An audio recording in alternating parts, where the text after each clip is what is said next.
premiere episode of Thirst Lounge tonight. I'm your host, John Party, and man, do we have a show for you. We also get to chat a little bit to Jaime Staples at the end of the episode, so don't go anywhere. If you've been following the channel, you would know that a bunch of the TL10 crew just got back from Vegas. And what a wild fucking spot. Literally, it's insane there. Pretty much all the restaurants have this video poker where you can just put in $20, play a few hands for 25 cents an hour, and you drink for free. Needless to say, we played a lot of video poker. Another thing that I realized at WSOP is how shitty it must have been to be on the floor staff for this WSOP. They had to deal with idiots all day. And not just me. We had Mr. Salad Fingers, we had fights, we even had guys whipping their dicks out at the table. I honestly have no words to describe it. I'd need a dictionary. No, but in all seriousness, guys, WSOP was a lot of fun. Vegas was so hot, it was stressful, it was full of hungover mornings, and we lost a lot of money. Okay, well, I guess fun might not be the word I would use there, but we did see a lot of absolute studs. We ran into Foxen and Bicknell. Fox is literally like a fucking Mack truck. The man is huge. And Bicknell, I guess, is kind of more like it's like a smart car. You know, I heard from some people that Foxen literally doesn't even open doors. He fucking walks through them. So, you know, I hope he's gentle with Bicknell, because like usually when a Mack truck collides with a smart car, well, usually a smart car gets destroyed. So we're thinking of you, Kristen. We're thinking of you. Again, guys, thanks for being here tonight. Let's ship you guys over without any more waiting to a little segment we like to call the Weekly Roundup.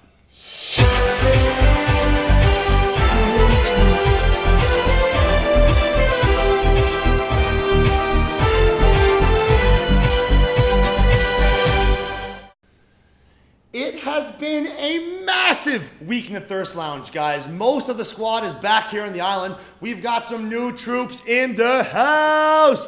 Casey and Payday are officially part of the TL10, and they are having a lot of fun. Payday, are you fucking eating again? Why the fuck aren't you doing Raise Your Edge? Elliot Rowe, man, seriously, you're here in the TL house and all your, oh my God, man, again. You think you have time for the burger? It's burger time. It's not burger time, Payday. John, I need my burger back. Fuck your burger! But it hasn't been all playtime. It hasn't been all fun and games, sunshine and rainbows. The squad here has really been hitting the books hard.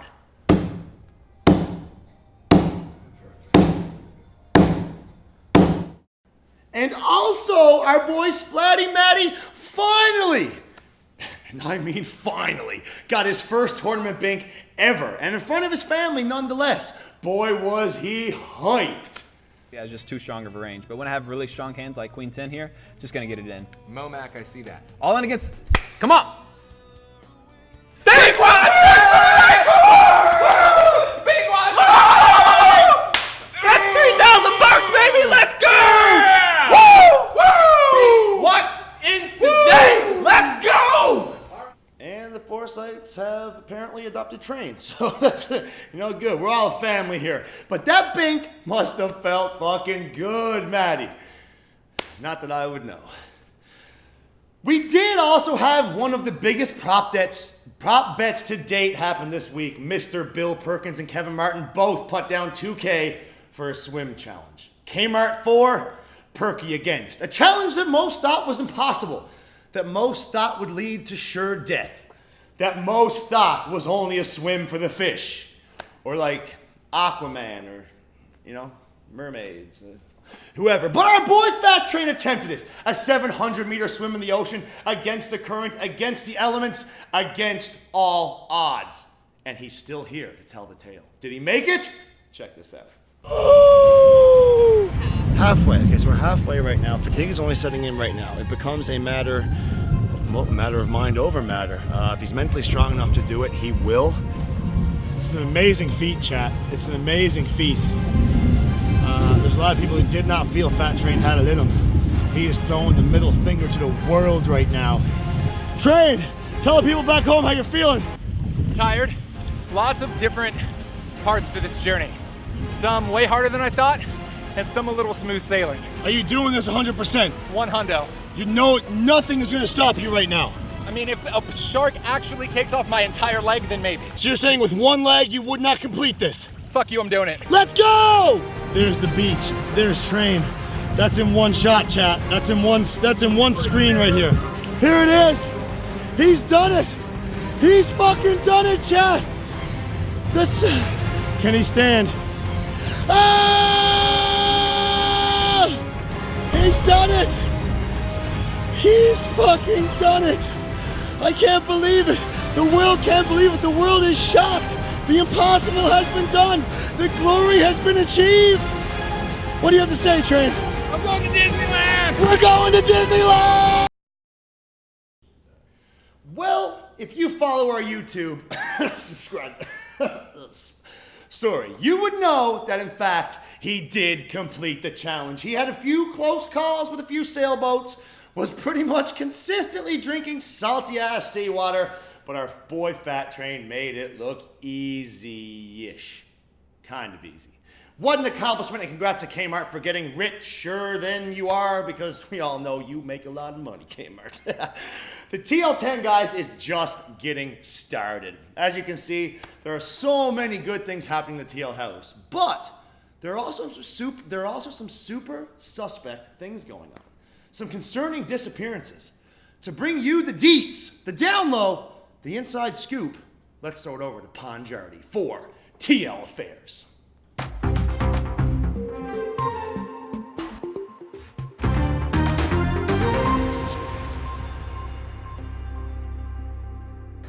The Thirst Lounge. It's a happy place. It's a quiet place. It's a place bursting with life. Most mornings you can find our good friend Larry the Lizzard sitting by the pool, soaking in the rays, really and just enjoying life. But there's a problem. No one has seen Larry in 3 weeks. Has something happened to him? Is he just over the TL10 life? Or is there another devastating side to this story? Tonight, we investigate the disappearance of Larry the Lizzard. I am here sitting in Larry's favorite spot, but there's a problem. It's only me here. I have no idea where Larry is, but he was such an influential part of the TL10. He gave his soul to this group, and I've taken it upon myself to find out where he's gone. The last 2 people to see him were Matthew Forsyth and Fat Train. Let's go see what they know. Okay, we are going to go talk to Fat Train. Follow me.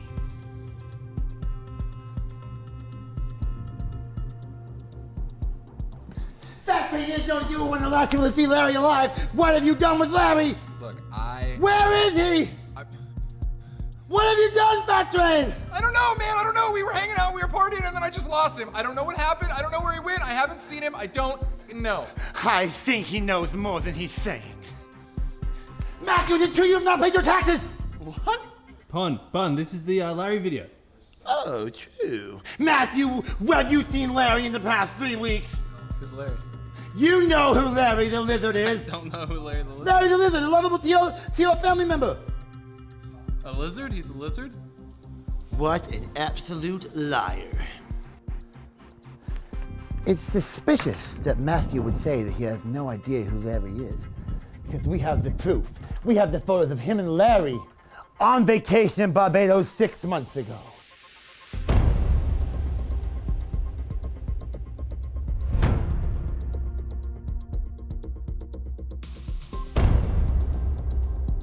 Ladies and gentlemen, the whereabouts of Larry are still unknown. It would seem there's more than one scaly individual in the TL10 household. And Larry? Larry! Larry! Oh my God, it's Larry! We found him, Larry. Can I get an interview, please? Larry, where have you been? We've missed you so. Oh my God, Larry, we're so happy you're okay.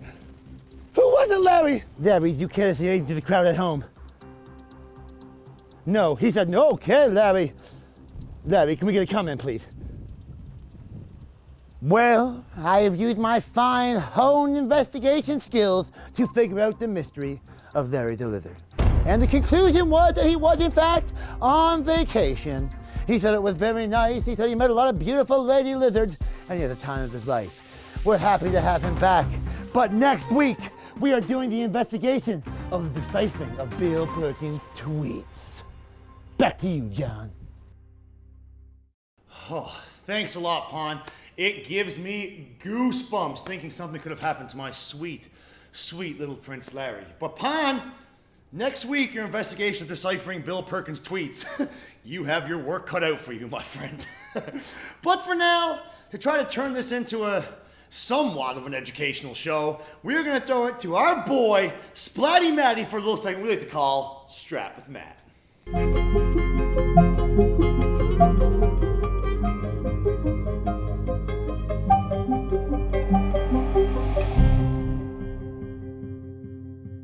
What is up, chat, and welcome to the first ever Strat with Matt. This is the show where I look at interesting hands from the past week of poker and analyze them from a strategic point of view. Today's hand comes from day 6 of the main event, so pretty deep into the main event. We got Sam Greenwood, obviously a high-stakes tournament crusher, up against Sue. Blind levels in this one start at 125, 250K, with Sam Greenwood being the effective stack, starting at about 16 million chips. So they're playing at around 65 big blinds deep.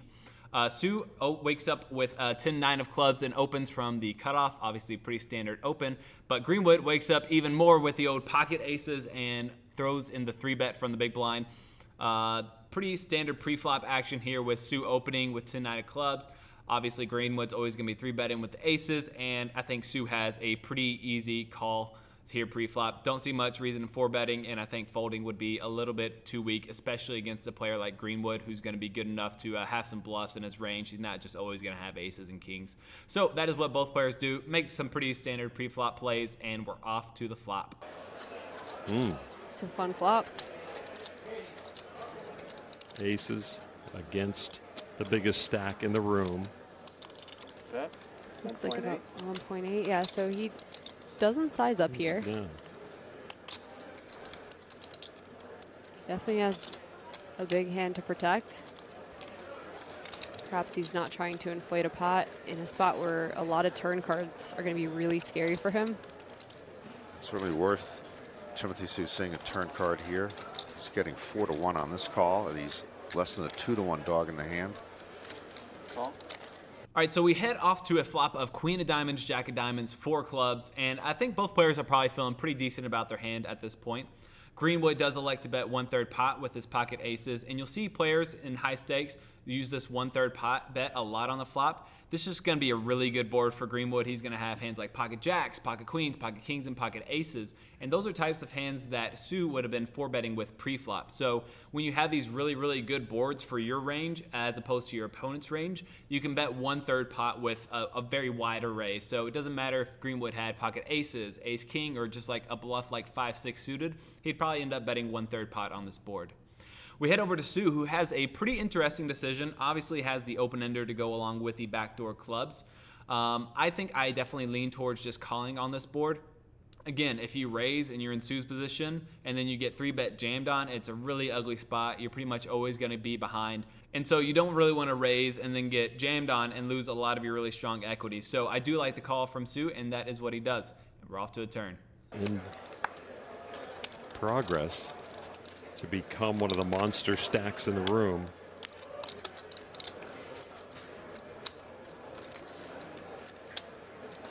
Here it comes. Bet 3.5. Timothy Sue with a stack to do whatever he wants. Open-ended. It's the only thing he has going for him right now. I would minimize the damage, even though he's been given an opportunity here with the smallish bet. I'd minimize the damage of this hand. It's no damage to Sue, though. He's got quite the stack here. Yeah, I want to keep that big stack. All in? Oh, my He goodness. says all in. Now to Greenwood with the aces. Wow. So the turn brings in the Jack of Spades, and obviously if you're Greenwood, you're not feeling super pumped about this turn. Of course, Sue could have Ace Jack, King Jack, Queen Jack, Jack 10, all in his range, even Jack 9 suited. And so this jack can definitely improve a lot of Sue's range and now be beating Greenwood's aces. That being said, this is going to be a spot that you have to bet. Not surprised to see that Greenwood does throw in the 40% pot bet. There's still so many hands that you're getting value from if you're Greenwood. Hands like ace queen, king queen, queen 10, all the sort of draws that are on this board. So it is going to be a turn that you have to bet, even with pocket aces that might be getting sucked out on by a jack. But that's just, it is what it is if your opponent does have trips. Suit now in an interesting spot, and he decides to go with the jam, which I got to say is pretty aggressive. I like the aggressiveness of it, but I don't really love the hand choice. If you're going to choose a hand to sort of semi-bluff here, I would rather choose a hand like ace-9 of diamonds, ace-5 of diamonds, because those two hands do a couple of different things. One, you just have more equity. Obviously, if you have the flush draw, that's going to be more equity than just the open-ender. Not to mention that when you have a hand like ace-5 of diamonds, you are now blocking your opponent from having some of the really strong hands like ace-queen, ace-jack, and of course, most notably, pocket aces, which is what Greenwood has. When you just have 10-9, you're not really blocking any of those strong hands in your opponent's range. And so when I have 10-9 here, or a hand like king 10, I would lean towards just calling. And then if I had one of those sort of nice flush draws that are blocking the aces and those really strong hands, I would lean towards jamming those hands as a semi-bluff. He does make the call with aces. Sue turns over his draw. Sorry, I just wanted to see if somebody was boxing at the other. That was good. So Sam Greenwood way ahead, 4-1. But Sue with 8 outs. Chip leader here late on basics. Greenwood sits down. I'll take it. Sue watches this river card come down. Oh! The king comes home for Timothy Sue, sending Sam Greenwood to the rail. Ooh, brutal king on the river, and the dagger strikes again. Once again proving that in poker, you can do everything right, and Lady Luck can say, not today. That is what happened to Sam Greenwood, and this pot ended up propelling Sue to make the final table of the main event. So a rough hand for Greenwood, but that's luck goes around and comes around in poker. That's going to do it for this episode of Strat with Matt. Hope you all enjoyed it, and we'll get back to our regularly scheduled program. What an absolute riverboat fantasy for Sue. Greenwood handled that well, though. Probably because there was only like 10 million for first. Who needs it, eh, Sammy? But I also checked chat here while that segment was running. So Big Look, I saw your comment. We are indeed live, but you know, live shows, you know, you throw to like segments pre-recorded. You have Google. You can just see how talk shows work. You'll get it. I believe in you, Big Lick. On that note, things do get super competitive here in the TL house, and as it should. There's always challenges, prop bets, dares, but this week, we are bringing you a segment I like to call 1v1. It's going to be a battle of wits, courage, and pure willpower. Sort of. Well, that's how basketball works, right? Anyway, this week we have Casey versus Brando.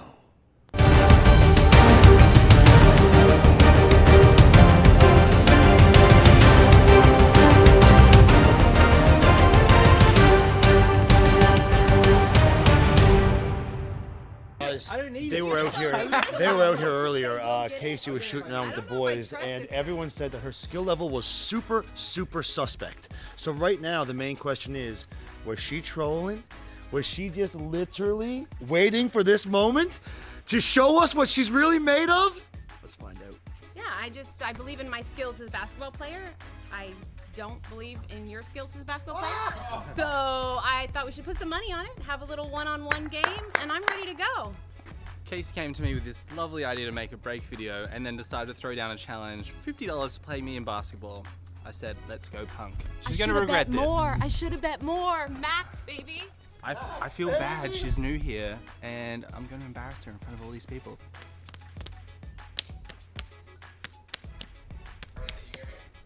Did anyone catch that? I was hungry. That was fast, bro.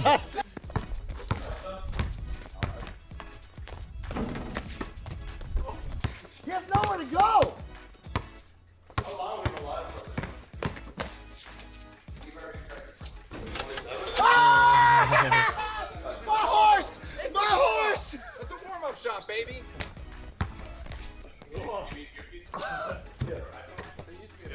confident as I just was, Chet.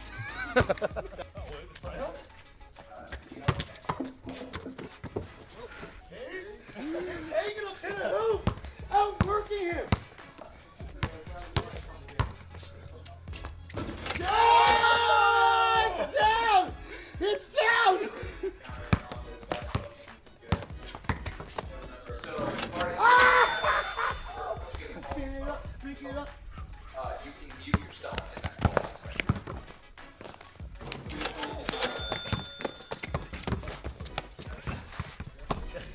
Game of Casey's foot, that's okay. Quick feet by Case.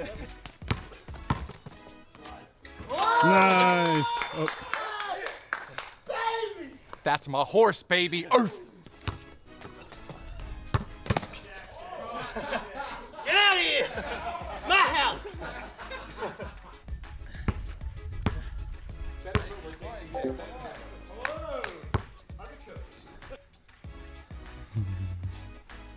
You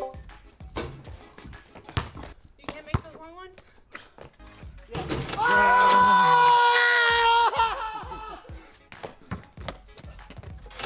Oh! I like to let him have a little confidence before Someone's flat-footed! Someone's flat-footed! Coach, help.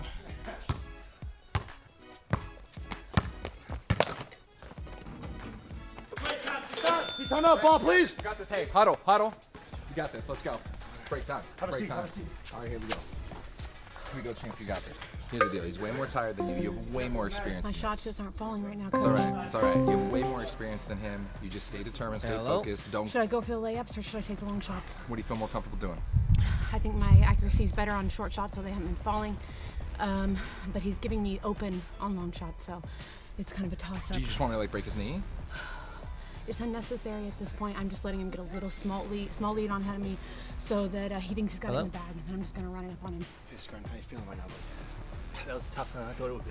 Tougher. You're a little bit of shape. We were in Vegas, you know, you've lost a little bit. Hey, it's Can all you guys about hear me? mind right now. I thought the hamburgers were good for me. You said they were good for me. Hey, listen, that was trial and error. Bad attempt by us. Bad attempt by us. Listen. Okay, well look, she came out pretty strong. She's got a lot of heart. I'll give her that. Testing and 1, 2. it feels like the skill gap is starting to close. I don't know why she called it Testing a 3, 4, break. 5, I was 6. the one who clearly needed it. She should have kept going. Very bad coaching decision. Yeah, Like okay. how I called the break. 6. You know, hey, I got you. Okay, that's nice. Hey, she's just flat-footed, so get out there. Fucking let's do it. Come on. It's a good battle right now. I think the skill level again. Casey came out friggin' firing. Brandon dropped some shots that maybe he shouldn't have been able to drop, but you know, he found a way to put the ball in the hoop. It's gonna be an amazing second half. Oh, it's down! 6-3! 6-3! Yeah? Are you? Dude, this swag is coming back. It's gonna be gone soon. Ah! Horsey! Horsey! Ah! Flamed it.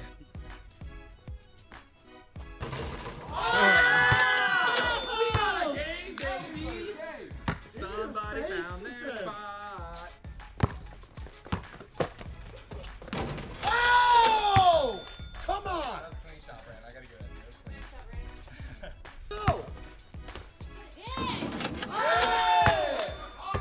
Oh God, my horse is dead. I have a dead horse.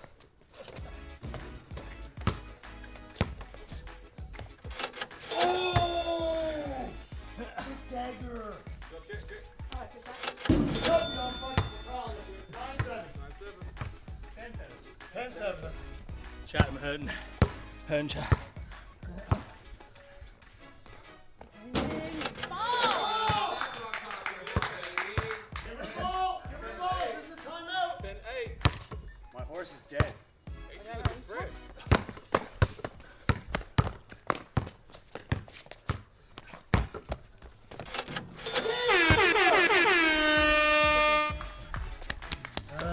Great game. That was Great game. It was all about the game anyway. Not about the glory. Just getting better every day. Thirst Lounge out. Hey, great to see Casey. If it went much longer, she would have won. I mean, guys, you can measure that game alone just by the sweat on this man's shirt. I mean, that was epic. I've still got faith in my girl what this is gonna go right here. Thank you.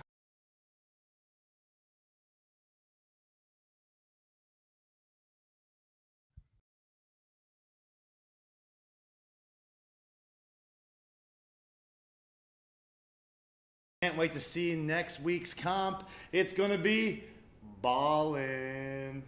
Get it? Basketball. Anyways, well, guys, as much fun as we have had, there's that point in the show where we get to spend some time with a very special guest. And he needs no introduction. He's a party poker pro, a content creator, a Twitch legend, a damn good poker player, and an even better guy. Ladies and gentlemen, without further ado, let's welcome Jaime Staples. Jaime, how are you?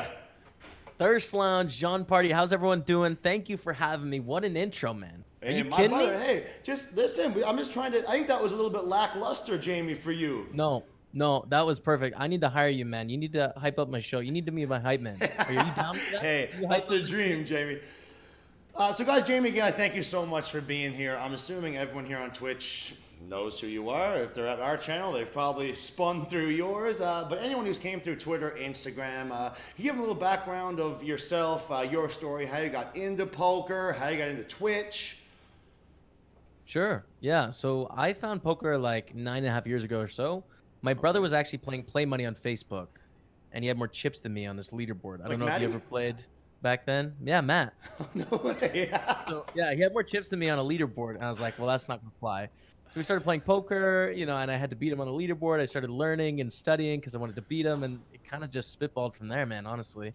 And then Twitch I found about 5 years later when I dropped out of college. I was like, all right, I'm going to be a full-time poker pro. Dropped out of uni, and then Twitch kind of just happened about a month after that. I was like, well, I should give this a try. And here we are. That's amazing. So how did you find that decision? Was that a tough decision for you? I guess, how did your family take it? You, I guess, because again, normal families, I guess, wouldn't be so cool with their son dropping into college to pursue poker. Yeah, it's a weird decision, right? I think I always knew from when I was 18 that I wanted to be a full-time poker pro. I just didn't really have the confidence or the skill set in life to make that leap. So it took a while to build up the confidence to sort of jump out on my own and be like, okay, I'm actually going to do this, to give it a go. That's amazing. Yeah. So you said you started Twitch, you said 5 years ago? I started Twitch, yeah, almost 5 years ago. So how do you coming feel, up on 5-year anniversary. How do you feel your channel has grown, I guess, and just Twitch in general has grown in the time that you've been on it? When I started, it was like me and Jason, and like that was kind of it for a long time. It was a very different world on Twitch back then. Like the biggest broadcasters had like 10,000 subs. You know, now we're seeing like 100,000 plus subs. Like it's just a completely different world. So yeah, Twitch started and sort of people were figuring things out. I was figuring things out. And then we've seen an explosion of different broadcasters. I mean, look at your guys' project, the Thirst Lounge, right? A group of 10 people coming together to stream interesting poker, engaging lifestyle content. We started with no sponsors in the space. Now we have Poker Stars and Party Poker, of which we are both associated in the space, and more people. So it's just like it's a completely different world than where we were 5 years ago. So the Twitch platform, and I guess what you do, opens up doors for a lot of freedom. You're always traveling. I think every time I check, you're in a different spot.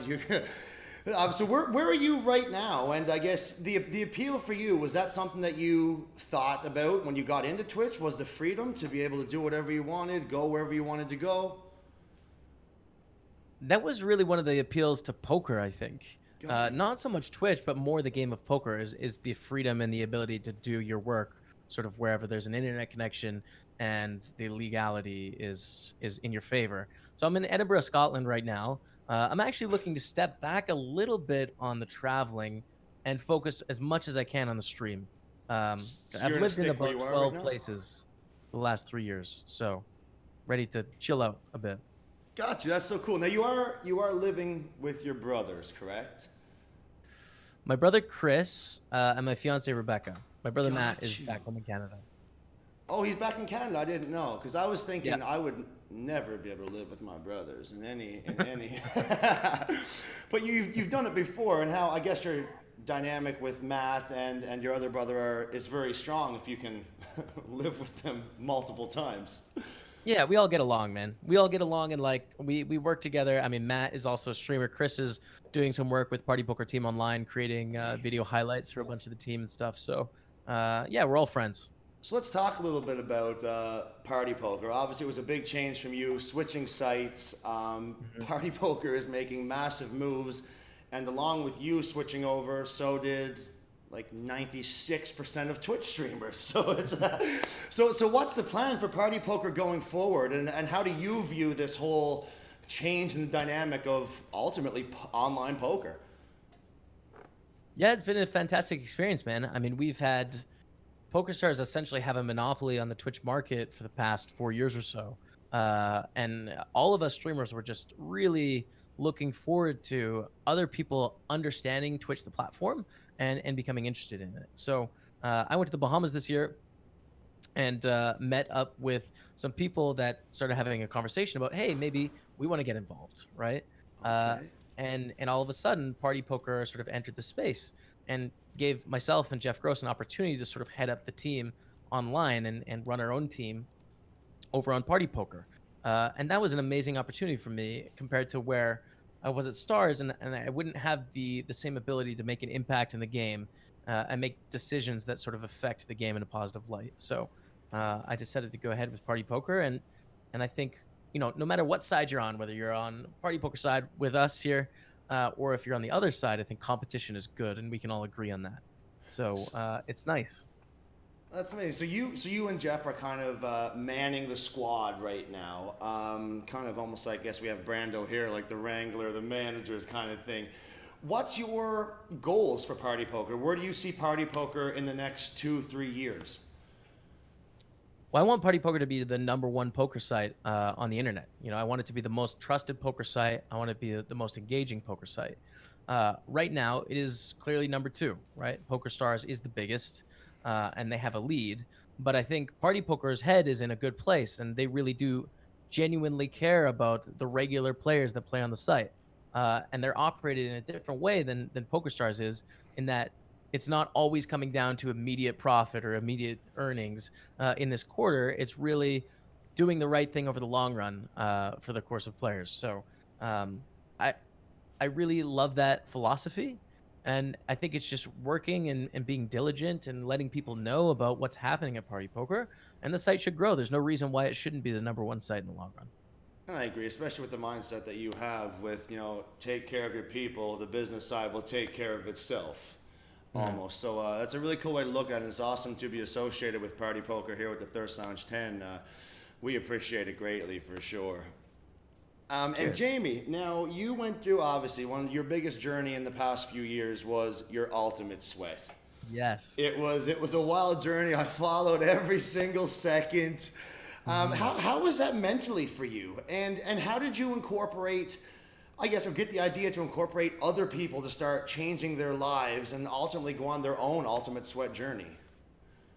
Yeah, I mean, it's been the most impactful thing I've ever done in my life. That's amazing. The Ultimate Sweat. So, I mean, meeting up with Bill Perkins, you know, coming into the Ultimate Sweat 1 at, I think it was like 307 pounds or something like that. My brother Matt was at 134. And then booking the prop bet to meet within 1 pound within a year. That was an absolutely insane process. Yeah, it really was. And it was a sort of an epic journey. And I underestimated how difficult it was going to be. You know, I think that was something that during the year I was able to cope with it pretty well. But then following the year, I really realized like how big of a toll it took on me mentally. So Ultimate Sweat 1 was amazing. Ultimate Sweat 2 did not go so much our way. So we booked a second bet to try and further our results to under 10% body fat. And that's really where I felt I hit a bit of a wall in terms of my capabilities and ability to get to where I needed to get to. Was that a wall mentally, or do you feel physically? Physically, I was okay, but really it was a mental situation. You know, it was like for the first time, mental health was something that became apparent to me, and I was struggling with. You know, I was dealing with health anxiety, not depression or anything like that, but really I just didn't feel okay for no particular reason. So it was a challenge where I realized that I pushed myself a little bit too hard, and perhaps I shouldn't have taken the second bet. And I didn't know that I was going to hit my wall, you know, and this was a new experience for me, and I hit it. but it was a learning experience. And overall, I think I've come out the other side of both challenges, definitely a healthier person. I've learned a lot, and I'm on the road to live a healthy life over the long run. So. And I think that was, for everyone involved, ultimately the main goal that everyone wanted to achieve anyway, correct? Everyone wanted to come out of this better than what they were when they started. I mean, that was a nice side effect, but I'm not going to lie, man. We wanted to win. You wanted that paper. We wanted that 150K, and we wanted to show all the haters, like, hey, guess what? We can do what you don't think we can do. I think Now, that Jamie, was much more the motivation to start than the health. But I learned the value of health through going through the process. So I'm very grateful for that. And you said you with your, I guess, anxiety struggles, or maybe not struggles, but it's something that you deal with. I do as well on a daily basis. Do you have any, I guess, tips or guidelines that you do to orchestrate yourself to, I guess, have that a lesser problem in everyday life? Well, I think for me, it's been learning to prioritize self-care in a way. So I get counseling once a week to sort of talk through these experiences and these feelings, and I learned they're very normal. Something that I haven't done over the course of my life is I generally put other people first, and then I put work first. I never put myself first, and that's something that I've had to learn to do is, hey, you have to take time to exercise for yourself and treat it like a job. You have to take time to have proper sleep. You have to take time to relax. Like all these things that I would always push off as the third most important priority. I have to make priority number one because it is the most important thing at the end of the day to take care of yourself. None of that other stuff will work if you don't take care of yourself. So I've just been making more of an effort on that, man. Meditation, exercise, proper nutrition, proper sleep, and treating that as my job. And that's really helped. And Jaime, it's so amazing to hear a man with your platform in the public eye consistently talk about struggles with mental health. So I feel like it's something that people don't talk about often enough, and majority of people deal with, again, on a daily basis. 100%, man. I mean, like anxiety and depression. Depression is not something I deal with personally, but I think they're closely related. There's so many people out there, especially in our age range, that deal with these issues, and there's just no one to talk about it. I just think it's as normal as catching a common cold. There's nothing weird about it. I don't feel an ounce of shame about it. And I think we should all be able to help each other. One of the hard things about it is people that don't experience it struggle to empathize because you don't understand what it feels like. But I think that's the opportunity we have to sort of speak out and try and explain what it's like to have anxiety. Without a doubt. And the stigma around mental health will never change without conversation. So again, I really Absolutely. appreciate you being open and talking about it. Cheers. So I guess kind of on that same topic of mental health, you have obviously Twitch chat, and I guess any social media platform will have trolls. They'll have the haters. They will have people who, no matter what you do, will try to rip you down and keep you there.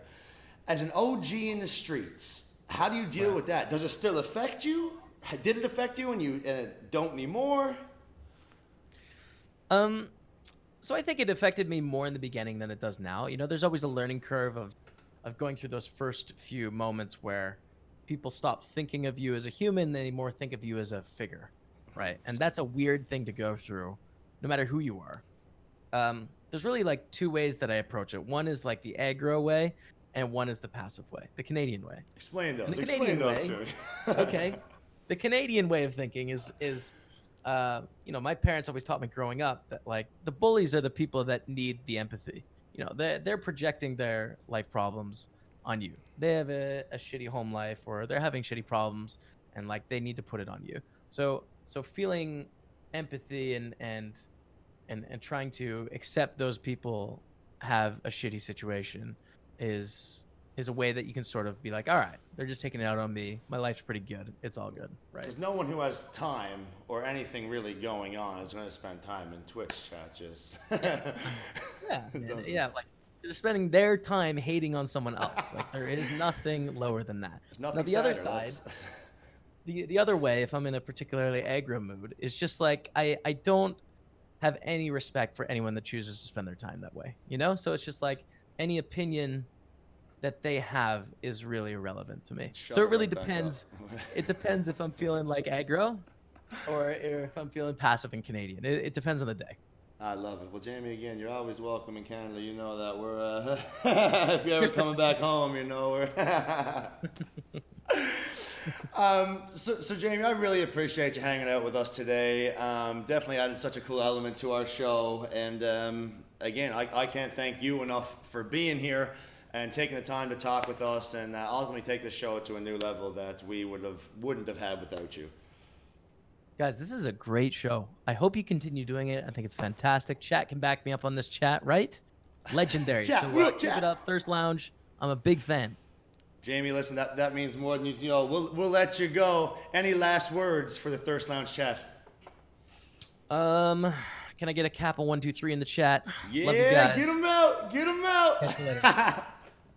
Well, Jaime, again, thank you so much, man. Enjoy your evening, morning, wherever it is over there. Cheers. Have a good one, guys. Take care, buddy. Oh, guys, it is so much fun talking to that man. Just the way he looks at things, everything he's been through was such a motivation. I forgot to ask him what he thinks about my prop bet tomorrow. If you guys do not know, I have a prop bet tomorrow that I can't run 1 mile in under 6 minutes. Went down today. We did have a little test run. We ran a quarter mile pretty fast. What do you guys think? Mile, 6 minutes, big dog, doable or not? Oh yeah, we're not on delay. They're gonna respond right now, aren't they? That's good. Live show, live TV. So again, guys, we thank you for being here. Again, it's been such a fun evening. We're gonna do this every week, Friday nights, 8 p.m. Eastern. Can't thank you enough for being here. We'll see you next week.